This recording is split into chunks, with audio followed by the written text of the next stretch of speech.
making this national happening. For example, with this meeting, are there some policies being passed? We need to know which policies are going to be passed in this meeting, or is just a meeting to get to know you? So if it's going to be passing some policies, I think Dr. Mbai will be able to explain which policies will be passed that will ease in this trade. The other thing is about infrastructure. Infrastructure needs investment, and Africans can come with ways on which they can share on how to build infrastructure. It's expensive to build infrastructure. And now that the government seems to have suspended some of the capital investment, so the question is, how will this actually make and facilitate this?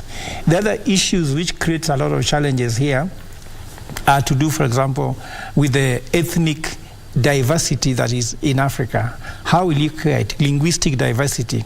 For example, DRC Congo has been brought into East Africa, that's why the numbers have gone up.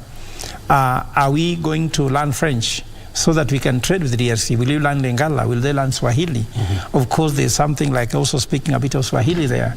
And the other things which also is important is political instability. We like the fact that President Uhuru Kenyatta, the former president, has been working on how to stabilize the region by being envoy for peace.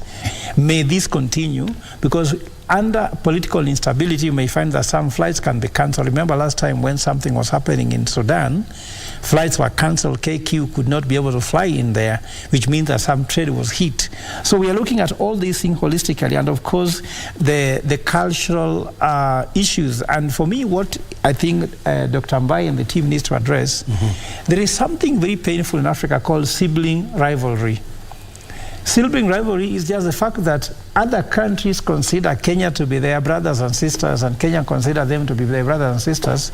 They just fight for nothing. And you find, for example, I heard what Dangote said, that his cement are 27 kilometers, the factory, from Benin border. Yet, the Benin government cannot allow the Dangote cement to be taken to Benin, and they import cement from China. And